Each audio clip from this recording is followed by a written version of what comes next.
Hello, everyone. That Manga Kid here to do a wrap up of the readathon I just participated in this past weekend. It was like weekend manga readathon put on by Toni Reads Manga and Bizarre Individual from January 17th to 19th, so Friday through Sunday.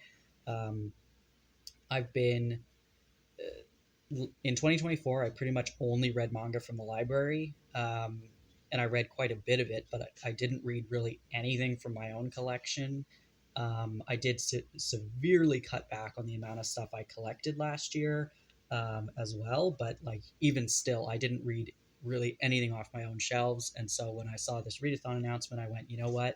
I've been staying away from the library for the past month and a bit.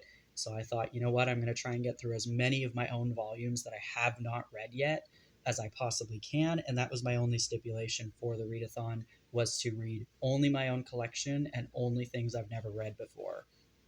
Um, so I did read a few digital volumes, so I'm just going to do those first. And there's one exception to that rule I set for myself, is that I had borrowed.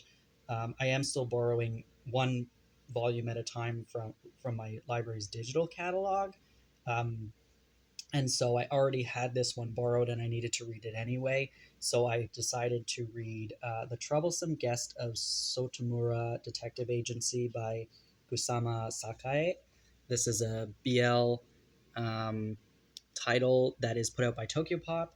Um, it's it's a detective agency type thing where this guy reunites with a high school classmate that he didn't like very much, who starts like freeloading at his office slash home, um, and just the sexual relationship that arises from that situation, and then them solving different kind of mystery stuff. So it was pretty good. I really liked the artwork on the cover, and I saw it at the bookstore, and I went, I'm not buying it. It's not worth me buying. And then I realized that my library had it, so I was very excited. So I did read that. That was the only volume that I don't own that I read during the readathon.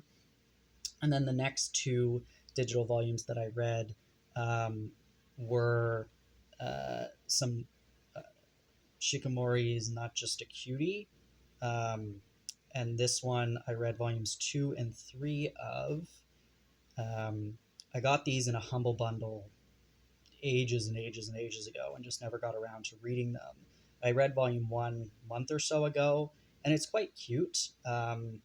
It's very, I love the artwork, and it's just a cute like slice of life romance between this like really adorable guy, and then his girlfriend, who is uh, like really cool, and she constantly protects him because he's really clumsy and gets injured a lot. And it's just like, it's just really cute and sweet. I love the fashion. I love all the different outfits they wear.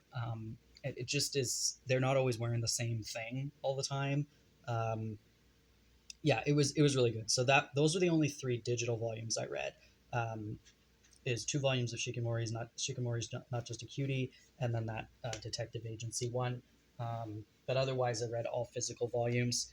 And the only reason I was reading digital volumes is because I was like out and about, and I didn't want to. Wasn't bringing physical manga with me, so I was like, well, if I'm out and about waiting for something or doing something, then I can at least read my digital collection on my tablet, and still be reading while I'm like out in the world. Um, so anyway, uh, the first physical volume I read was volume 3 of Box of Light by Seiko Arisawa. This one is, it's okay.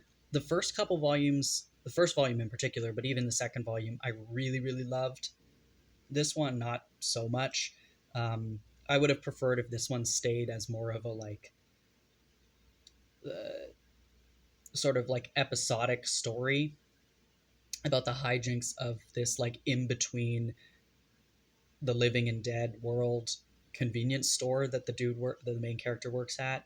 I would have preferred if it just kind of stayed like a dark comedy. sort of thing, but now it's like got a plot that I'm just not interested in so much. So I don't even know if I'll continue collecting this, but I mean, I do really like the artwork and I really enjoyed the beginning of the story, but this one was okay. It was entertaining enough, but you know, it just it wasn't it didn't live up to what I was hoping it would, based on the first couple volumes.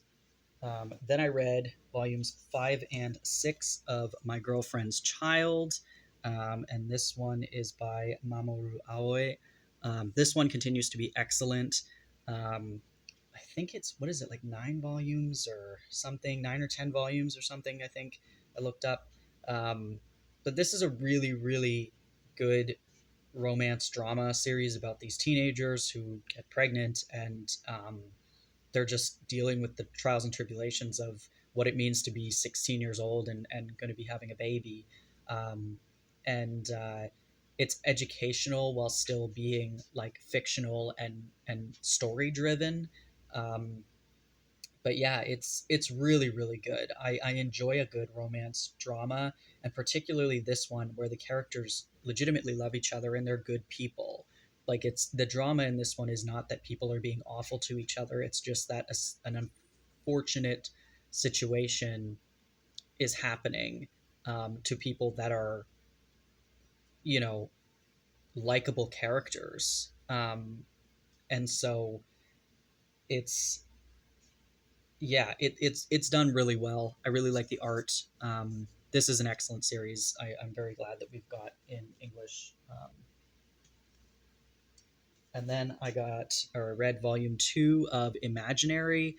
This one is by, oh my goodness, I cannot read that cursive writing. Uh, wow. Okay. Nero Ikuhana. Um, this was another sort of letdown volume. Volume 1 of Imaginary was excellent. It's a kind of slice of life story about these young adults, um, who are all kind of interconnected and reuniting in certain ways. And it's, but the beauty of Volume 1 was that, like, the imagery of it, they would be discussing something and then it would go into like this imagery of a bunch of other, um, like just like fantastical sort of imagery that was just beautifully illustrated. And this volume didn't have as much of that. And I thought that was the whole point of the series. It's called Imaginary. Like, their imaginations run wild, and the imagery that comes along with it is stunning and interesting. And this volume didn't really have that. And I'm like, volume 2 seems a little early to be just giving up the whole point. So, not to mention, I waited like well over a year for this volume, to be released. So yeah, I don't know. Like, I like it, but I just, again, like the early volume, same as with Box of Light, like it really set itself up to be something really, really great. And then now it just feels like, oh, is this all it's going to be? Um, because if it had just sold itself as a generic slice of life romance, friendship series about, young adults, I probably would have read it anyway. But I think I'd be a little less disappointed with this volume after the first one. But anyway, it's good. Again, the art is good. I do like the story. It just, I had higher expectations. Next, something that did not let me down, Tokyo These Days, Taiyo Matsumoto. This is volume 3, the final volume. This is excellent. I love anything Taiyo Matsumoto puts out. Anything I've read by him, I absolutely adore. This is just a really, really great nostalgic feeling series. That's just fantastic. I'll definitely be doing a full review video of this series. But yeah, it was really good. Next, I read Asamiko Nakamura's A White Rose in Bloom, Volume 3. This is another one we waited ages for. But again, Asamiko Nakamura, I love anything that I read by her. And this is a series in particular, set in an all girls, like European all girls school. There's girls' love elements to this. And yeah, you know what you're getting pretty much with her series, and this delivers. Uh, Another really excellent one, Tagako Shimura's Even Though We're Adults, volumes 8 and 9. Um, The This series continues to be excellent. It is a love story between these two women, and at this point, they're, you know, well into their um, newfound relationship, and um, just kind of not necessarily, well, sort of still dealing with the fallout of everything that happened earlier in the series, and but just also trying to move forward and what that means for them. So it's really, really great. I'm still really enjoying this series. This next one is called I Am a Cat Barista by Hiro Maijima. I found a bunch of manga for like $1 or $2 each a couple months ago, and I just bought all this stuff that I never would have bought otherwise. But it was all in great condition, and it was a couple bucks, so I figured why not. This is one of those. This one, it was very cute.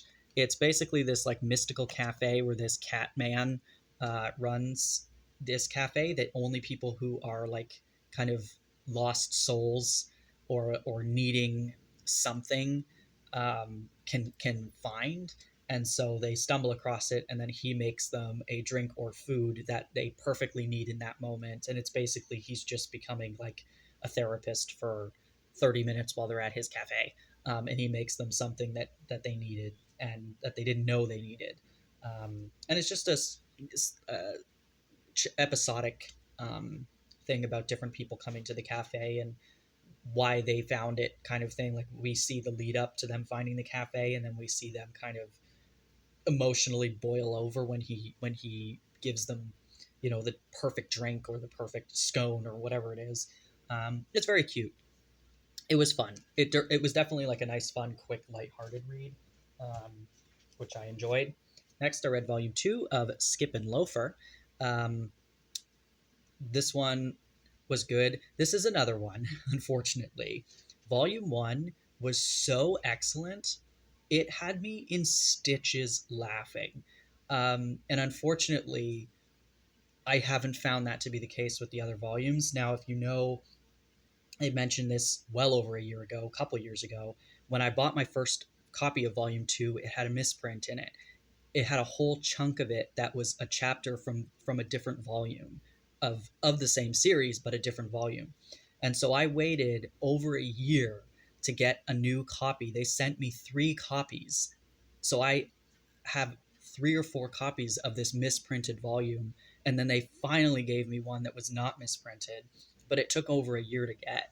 And so that unfortunately also like kind of ruined the momentum I had while reading this. But anyway, this copy doesn't have a misprint in it. It was okay. I enjoyed it. It was fun.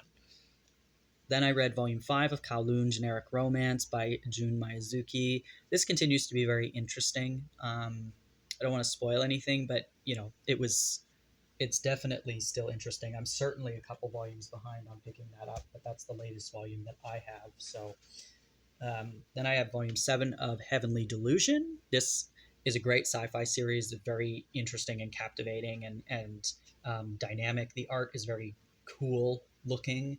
Um, and it always just makes me wish I had more of it every time I read a volume.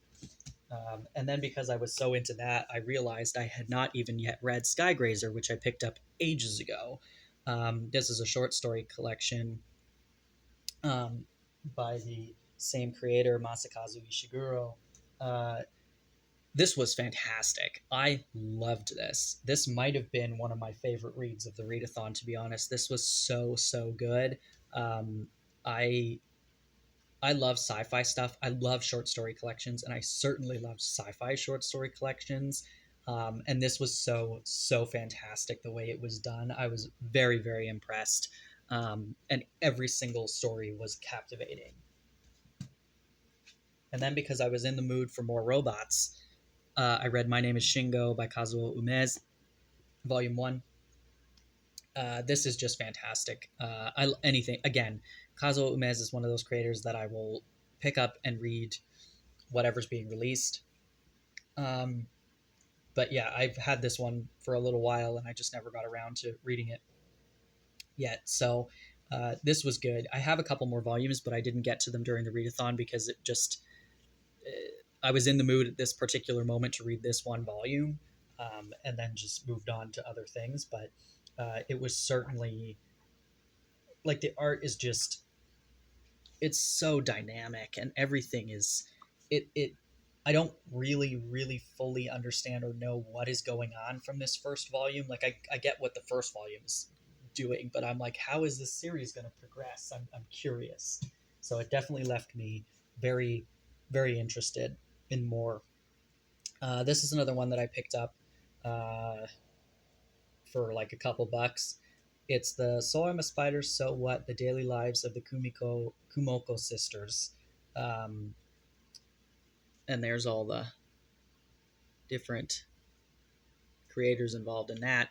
Haven't read the original series, have no interest in it, but the only reason I picked this up, I have three of these, actually, three volumes. This is just volume one, but the art is really cute, and I thought, you know what, I probably don't need to read the original series to just be able to enjoy the ridiculousness and stupidity of this spin-off series. So, and I was right. I mean, it was funny and it was cute and it's just kind of there. But for a couple bucks, I mean, whatever, it doesn't matter to like that. It was worth picking up for me. So that was just a fun, lighthearted one to read.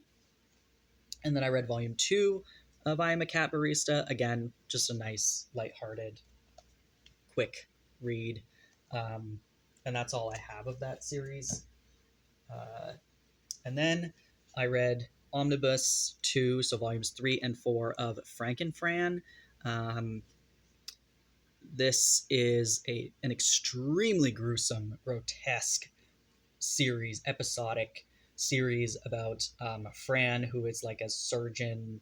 She's like a Frankenstein kind of doll-like person who performs really gruesome, disgusting surgical procedures on people. And it's kind of like one of those like careful what you wish for sort of situations of people who come to her for various procedures who then get way more than they bargained for.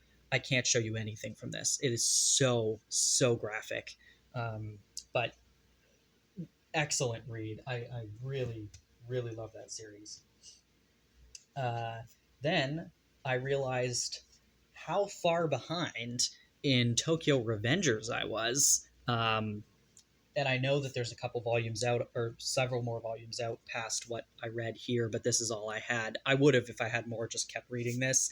But I read many an omnibus of Tokyo Revengers. I don't really think I need to say much about this, but I love delinquent stories, particularly young, like middle school, high school delinquent stories. Something about it I just can't get enough of. And yeah, I thought I only had a couple volumes I needed to read of this. Turns out I just kept buying them and wasn't reading them. So anyway, I read 2, 4, 6, 8 volumes worth of these. Oh, and by the way, when I said I read 40 volumes of manga, I was counting omnibuses as 2 volumes instead of 1 volume. So just to be clear. Next up, another volume I got for like $2, Drifting Dragons Volume 1. This is by Taku Kuwabara. This is a series I've been interested in. I love the artwork, but not one I would have ever bought new. And I just, again, it was $2. So I'm like, you know what? Might as well grab Volume 1. Why not? It was a fun read. It definitely, as I've heard, like it's this crew of folks who hunt dragons for their meat, akin to whaling. And so if that's like something you're sensitive about, then this isn't for you, because they're definitely just butchering dragons and then eating them. Um, so yeah, it's not something I'm going to seek out. But again, if I happen to find more volumes for a couple bucks each, like sure, why not? It was a fun enough read, and the art is fantastic enough that it was just it was really just a fun thing to read for the readathon. Then I read volume 3 of Skip and Loafer, and then funny enough, unfortunately for me, volume 3 also has a misprint, but of course I didn't know that, and I'm way past the time of being able to return this. The misprint, though, thankfully, is that the chunk from the volume 2 misprint is in this volume, and now the chunk of the misprint from volume 2, which I now have 3 copies of that are misprinted, uh, that that chunk in volume 2 is what's missing from this. So I had to go into my closet, pull one of the misprinted volume 2s to read the like 40 pages that are missing from this volume in that volume, and then I was able to continue in this volume. So anyway, I mean, I guess it's good I kept all those misprinted volumes, because otherwise I would have missed 40 pages of this. So now I have to read, in order to read this volume, I have to pull my volume 2 misprinted copy off the shelf to read those 40 pages. So that's fun. Then another one that I got for a couple bucks. I'm a wolf, but my boss is a sheep, and this is by Shimizu. I'd heard of this one. Uh, Again, not something I would have bought otherwise, but it was fun. It was very cute. It's very akin to Beastars in the sense of this dude, Wolf Dude, works in the office, and he is finding himself infatuated with his boss, who is a sheep, while also combating his natural instincts of wanting to eat her. So yeah, very, very akin to Beastars in that way, but certainly less violent, and like more just comedy based, but also making it very clear that he he is definitely struggling. Um, but yeah, there's a lot of really cute character designs, and it's just a lot of fun. Yeah, that was a fun read. Then I read volume 12 of Flying Witch by Chihiro Ishizuka. This one releases pretty slowly. I've been collecting it since, like, I don't know, volume maybe 4 or 3 or 4. And I just collect it as it comes out. It's, I really wish it would end. Like, I love it, but I just wish it would stop. And especially at this point, like I'm feeling like it's overstayed its welcome a little bit. Um, I don't know. It's a slice of life about this girl who moves in with her cousins in a small town to like practice um, an apprentice to become a full-fledged witch. Uh, and it's just like really cute slice of life. Lots of like, I love the artwork. Um, and it's funny and it's ridiculous. Uh, Lots of cute like animals and creatures and stuff, and really pretty nature scenes as well. But yeah, I think at this point I'm like, this could end now. But yeah. And then my last volume of Skip and Loafer that I have is volume 4, so I did read that. And again, it continues to be a fun high school romance, but I think I'm gonna take a break from collecting that at this point. Um, and then I read Lupin the Third, Thick as Thieves, the second collection, classic collection put out by Seven Seas. This is great. Any Lupin the Third that I read, I have a few of the old Tokyo Pop volumes. I think I have 4 of them or something, and I enjoyed reading those. And then these classic collections um, are just so fun to read. The art is great, and the stories are just ridiculous. Action comedy stuff. But yeah, that was a lot of fun. And then volume 6 of Seaside Stranger. Uh, this continues their romance, taking their lives in a new direction. Um, yeah, it's kind of it's taken a turn from where the series kind of started.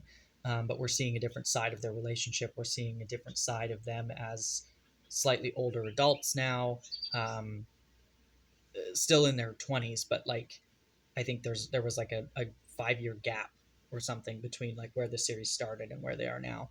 Um, so anyway, yeah, the art continues to be nice. like the backgrounds are gorgeous. Um, I found this volume to be a little bit like, I don't know, maybe it's just because it's been so long since I read the previous volume. I was a bit like, I don't know, I felt like I wasn't understanding where the story had left off previously. But that's probably my fault. And then here's another one of the really cheap ones I found: The Case Files of Jeweler Richard. I think I could be wrong, but I feel like this is heading in the direction of being a BL. But maybe that's just my perception of it. I don't know.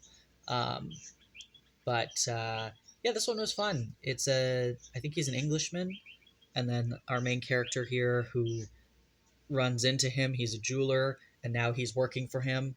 And they're appraising jewelry and selling jewelry and all this stuff, and it's kind of a mystery, like episodic, like someone comes in with some jewelry to appraise or whatever, and they're trying to figure out kind of the backstory of it. But this was fun. I really like this. I would never have picked this up otherwise. I've heard of it before, but not really my thing.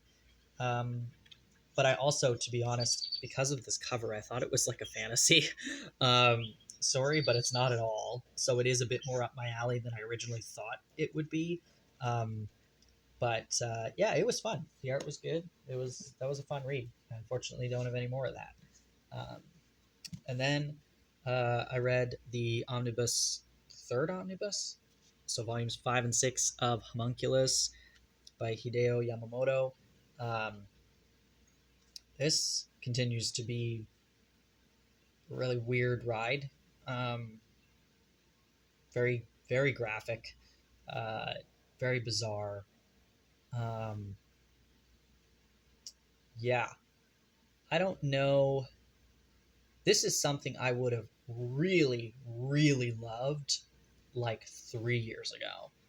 Um, I'm certainly noticing a shift in my taste of things I'm interested in reading lately, and because I'm buying less manga, I'm certainly noticing that I'm uh, being a lot more choosy with what I choose to spend my money on.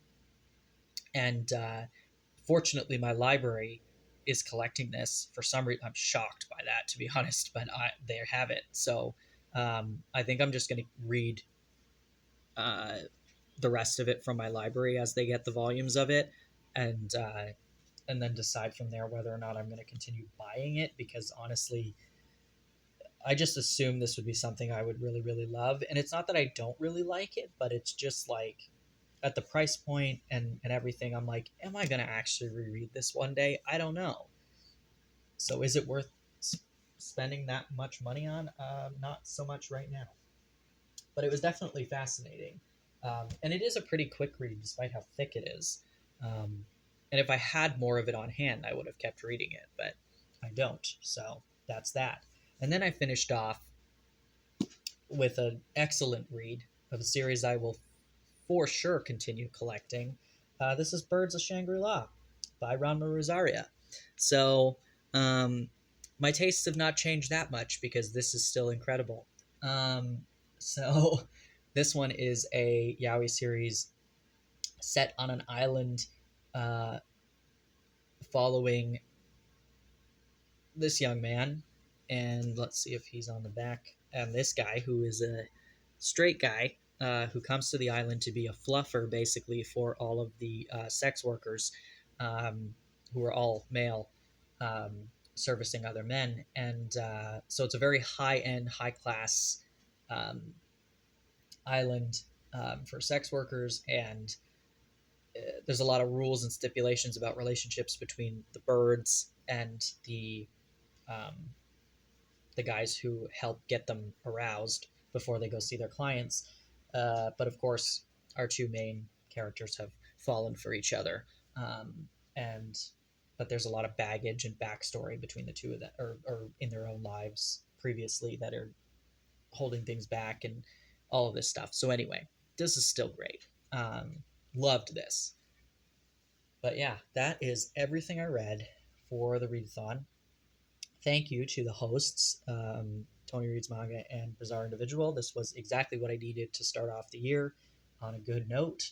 Um, I am hoping to continue actually making content this year. It'll be, I think, at a slower pace than what I was doing like previously before 2024. Um, but I'm gonna try and figure out a way to just talk about the stuff that I'm reading in a way that actually like I'm motivated to do. But yeah, I'm back.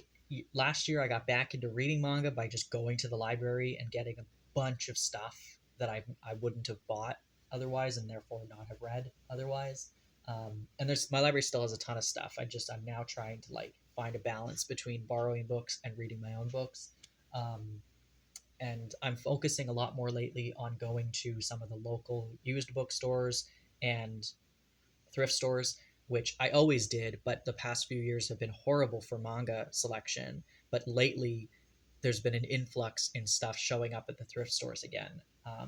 And so I'm really trying to make an effort to go and just get stuff that I'm really interested in, uh, save some money, but still keep collecting and still be excited about my collection.